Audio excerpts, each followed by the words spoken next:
Entonces, vamos a hablar ahora de lo que vendrían a ser las características de la arquitectura ARM, ¿correcto? Vamos a hablar de las características de la arquitectura ARM.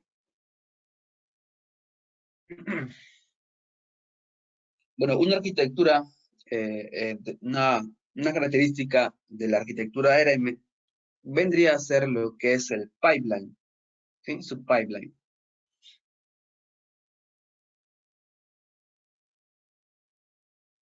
¿Qué es el pipeline?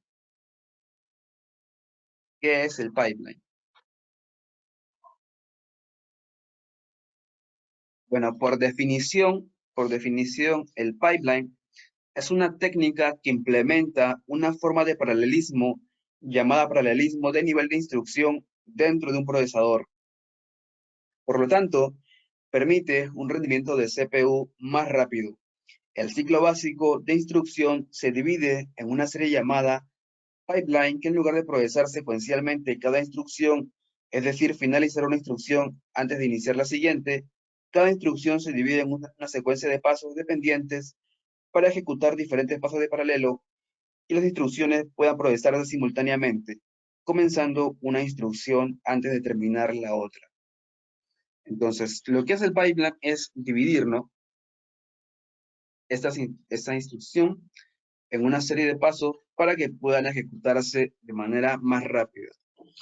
Por ejemplo, en lo que vendrían a ser los ARM Cortex, en los M3 y los M4, tienen tres estados del pipeline, ¿correcto? Por ejemplo, un PIC o un AVR de 8 bits tan solamente llega a los dos estados del pipeline.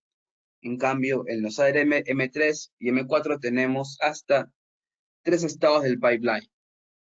En los Cortex M7 tenemos 5 estados del pipeline. En lo que es procesadores, creo que llega hasta los 11 estados del pipeline. Por ejemplo, en esta imagen que ustedes ven en la diapositiva, al decir que yo tengo tres estados del pipeline, lo que hacemos es, en el tiempo cero,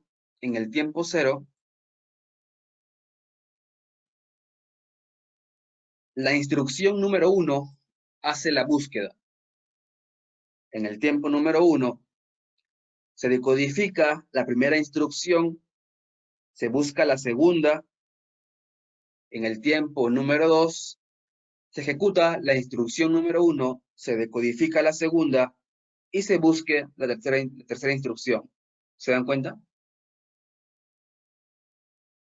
sea, al hacer este método, estoy ganando tiempos en el procesador. Y hace que la instrucción se ejecute mucho más rápido. Que si yo lo hiciera de manera secuencial, ¿no? Si yo lo hiciera, primero busco, decodifico, luego ejecuto, luego busco, decodifico, ejecuto, se va a demorar más. Entonces, con este método, lo que se busca es ganar tiempos al ejecutar una instrucción. Esa vendría a ser la técnica del pipeline. ¿Correcto?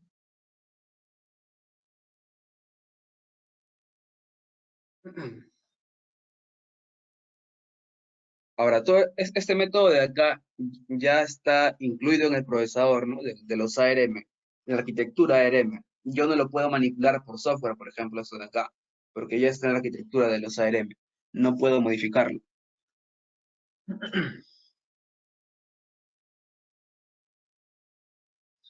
Luego tenemos otra característica de los ARM, vendrían a ser las instrucciones TUM, ¿correcto? Las instrucciones TUM.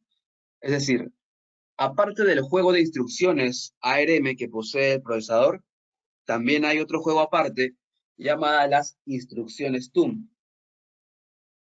Las instrucciones TUM tienen su equivalente en instrucciones ARM, ¿sí?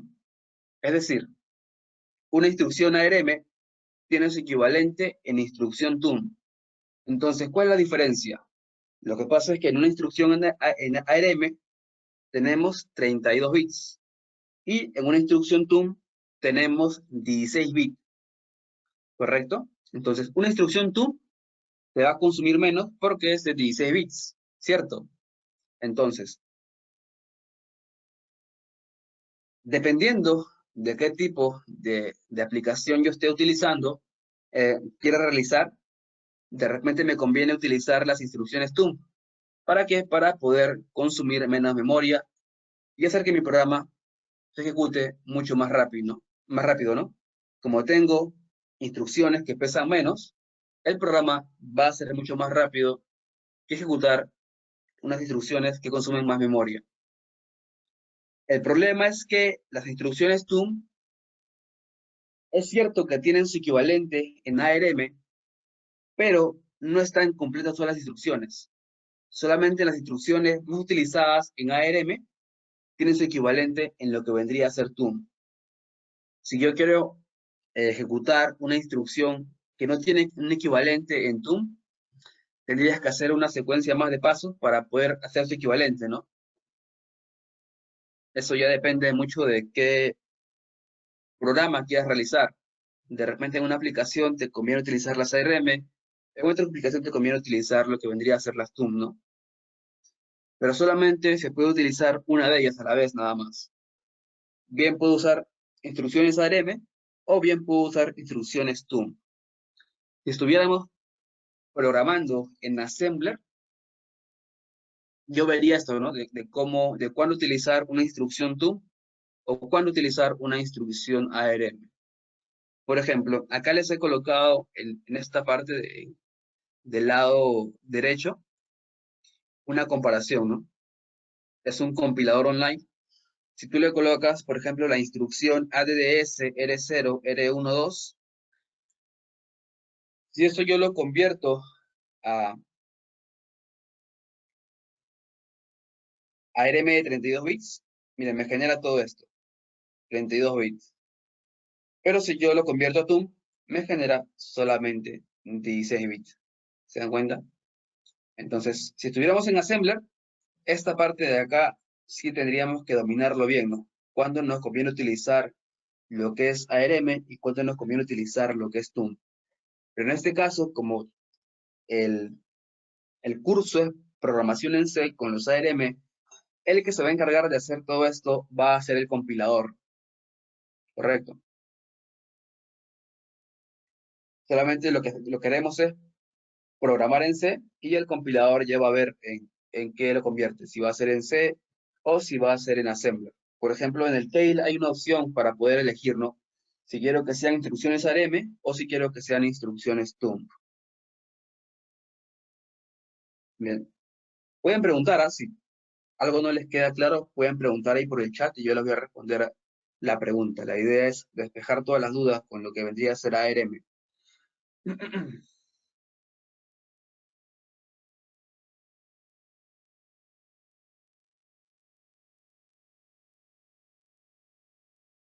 Otra característica de los ARM es que aparte de las instrucciones ARM, aparte de las instrucciones TUM, también hay instrucciones DSP, ¿correcto?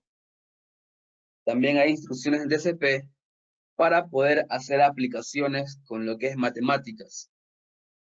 Entonces, es por eso que es bien complicado programar los ARM a nivel de assembler, porque son varias instrucciones que tú tienes que manipular. O sea, no es como en los PID 8 bits, que si quieres manejable, ¿no? Son instrucciones, ¿no? En los ARM son más, tiene RIS, TUM, DSP, son varios, son un montón de instrucciones que tienes que recordarte, por eso que es bien complicado trabajar en lo que es Assembler.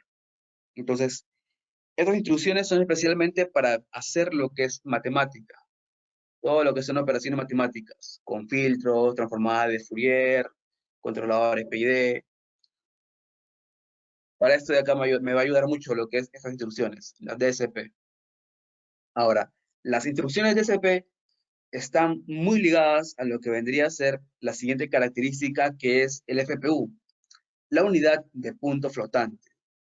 Por ejemplo, ¿qué pasaba cuando yo trabajaba con variables del tipo real en un micro de 8 bits? O sea, como estoy trabajando a nivel de software, si yo utilizo una variable del tipo real en un micro de 8 bits, se puede, sí lo puedo utilizar. El problema es que como un micro de 8 bits no posee una unidad de punto flotante, esa variable del tipo real internamente lo está convirtiendo a entero para que pueda utilizarlo. Entonces, en ese paso de convertirlo a entero, te consume tiempos. Cuando tú quieres trabajar con reales en un micro de 8 bits, la aplicación se pone lenta. No sé si han probado eso en los micro de 8 bits. Cuando trabajas con números reales, la aplicación se pone lenta, justamente porque no posee una FPU. En cambio, en los ARM, tú puedes trabajar con números reales porque lo va a hacer a nivel de hardware, porque posee una FPU. Ahora, esta FPU viene disponible a partir de los Cortex M4, ¿sí? Desde los Cortex M4 en adelante, ustedes van a encontrar que tiene esta opción de FPU. Y también hay una opción en el Keil para que ustedes le dan check y ya queda habilitado la FPU. Igual en el QBID, le dan check a esa opción y ya queda habilitado para que puedan trabajar con las FPU. Ahora, esto de acá es bueno porque, por ejemplo, si quieres implementar un filtro o quieres implementar eh, una transformada de Fourier, todo lo que vendría a ser matemáticas, ya hay librerías ya que te proporciona el ST Microelectronics. O sea, no hace falta que tú partas desde cero en lo que vendría a ser crear una transformada de Fourier, en crear un filtro FIR, un filtro IR, un filtro pasabajos, un filtro de ventana, no hace falta, porque ya el ST te da librerías para que tú puedas trabajarlo, ¿sí? Entonces, esta característica de acá es muy importante, la FPU, para trabajar con números reales a nivel de hardware.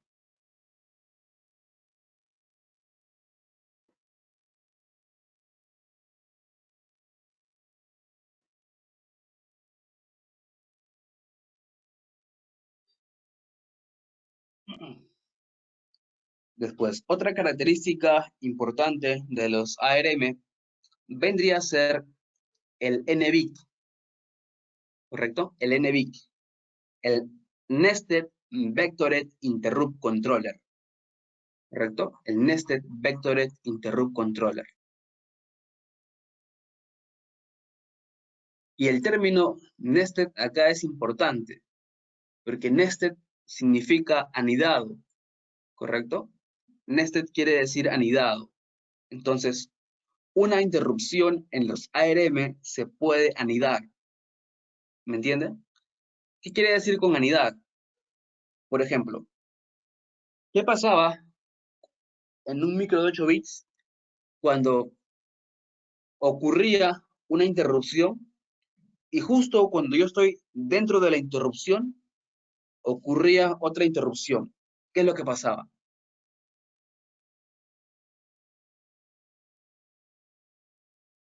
¿Qué es lo que pasaba? Cuando yo estaba en una interrupción y ocurría otra interrupción. O sea, como el flag de interrupción ya está activado y los micro 8 bits no tienen lo que es el anidamiento, tenías que esperar hasta que acabara la interrupción en la que te encuentras para que recién salte a otra interrupción. Porque mientras que tú estás dentro de la interrupción, no puedes ir a otra interrupción. Tienes que esperar hasta que finalice para recién atender a otra interrupción. Exacto, no la atiende. Si yo estoy dentro de una interrupción y ocurre otra interrupción, no la atiende. No lo va a atender. Va a esperar hasta que termine la interrupción para recién saltar a otra interrupción.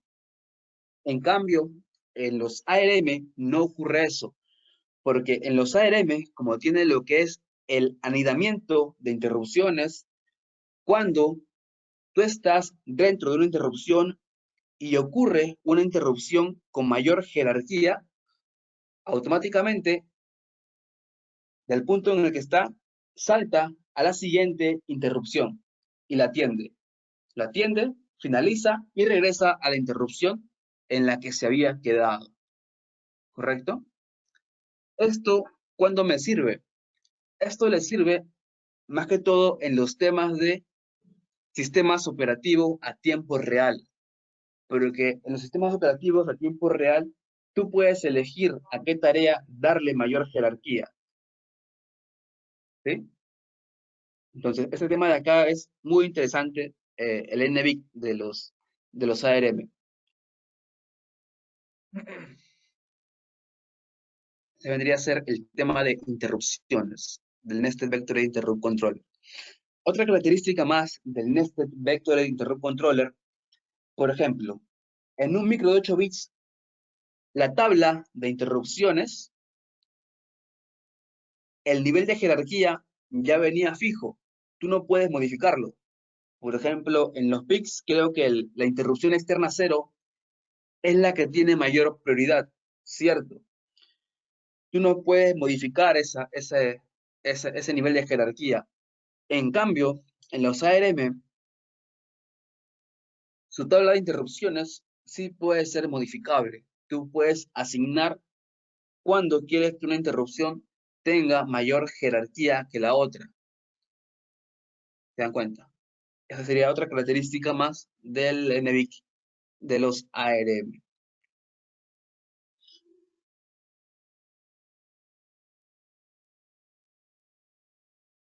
Siguiente, el bus AMBA, el Advanced Microcontroller Bus Architecture.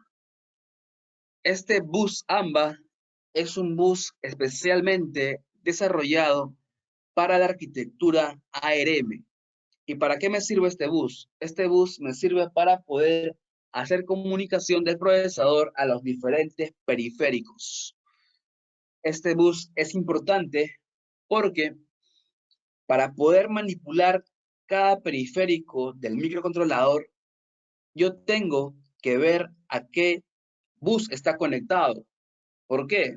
Porque, por ejemplo, en un micro de 8 bits, por lo general, todo está conectado al clock principal. En cambio, en los ARM, cada periférico tiene un clock diferente. Tú tienes que ver a qué clock está conectado cada periférico antes de poder programarlo. Eso lo vamos a ver después cuando hagamos la parte de programación. Pero esto de acá es importante, como les digo, para que pueda trabajar cada periférico en los ARM, primero tienen que habilitar el clock del bus al cual está conectado. Si no habilitan ese clock, ese periférico no va a trabajar. ¿Correcto? Y esas vendrían a ser las características más principales de la arquitectura ARM. En lo que es procesadores, actualmente hay más características. Son varias, son un montón de características. Características para lo que es seguridad en la nube, características para encriptamiento, características para lo que es redes neuronales. Hay un montón de características para todo lo que es procesadores. Pero en lo que es tema de microcontroladores, esto de acá es lo principal, lo que tienen que saber. ¿Correcto? Hasta acá, dudas, preguntas, pueden hacerlas en el chat. En el chat pueden dejar todas sus preguntas para ir respondiéndolo a medida que vayamos avanzando con las diapositivas.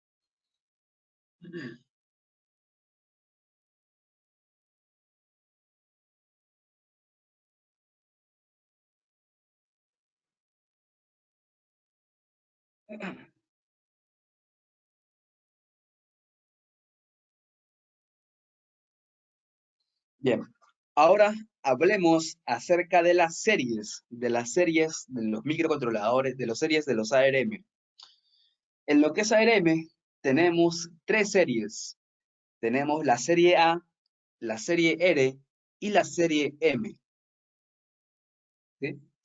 En lo que es tema de procesadores, la serie A y la serie R es especialmente para procesadores.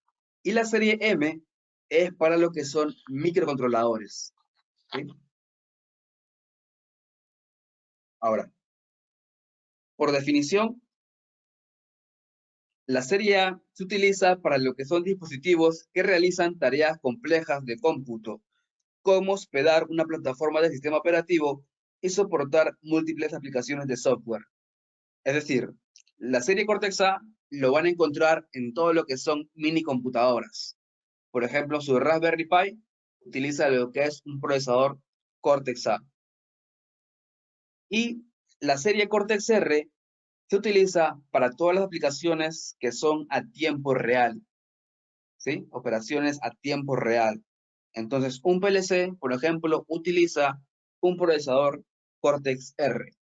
Todo lo que vendría a ser aplicaciones a tiempo real. Y la serie Cortex-M, como les decía, es para todo lo que es microcontroladores, ¿sí? Todo lo que es microcontroladores. Entonces, la serie que nos interesa es la serie Cortex-M.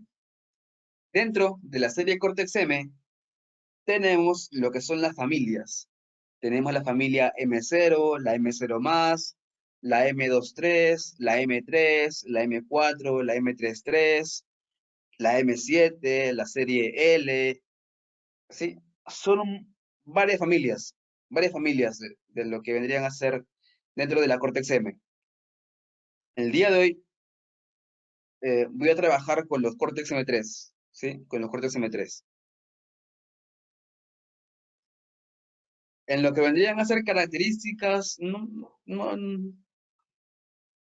la M3 es una básica, una familia básica para empezar a aprender con los micros ARM, ¿no? De ST Microelectronics. Tienen que ir así. Primero empiezan con la M3, luego pasan a la M4, luego a la M7 y por último finalizan con la serie L, con la serie Low Power.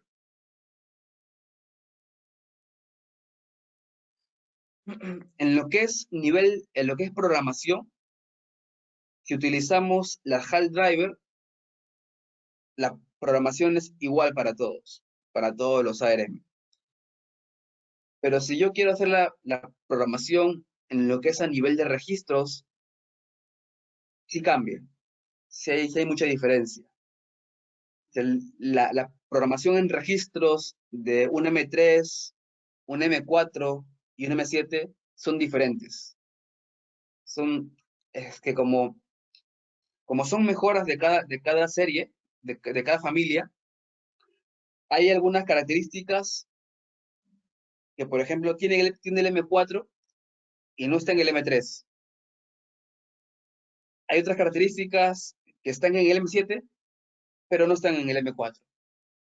Entonces, la que tiene todas las características es el M7, pero digamos que es la parte final, ¿no? Es ya la parte final a lo que tienen que llegar ustedes. Entonces, primero empiezan con el M3, luego van con el M4 y al final ya van con el M7.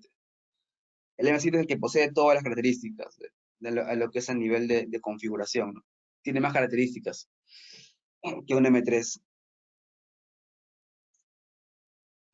Pero eso sería, como les digo, si ustedes quieren programarlo a nivel de registros, ¿no? Si quieren utilizar la HAL Driver para poder programar los periféricos, es igual para todos, para los tres igualito. No hay diferencia.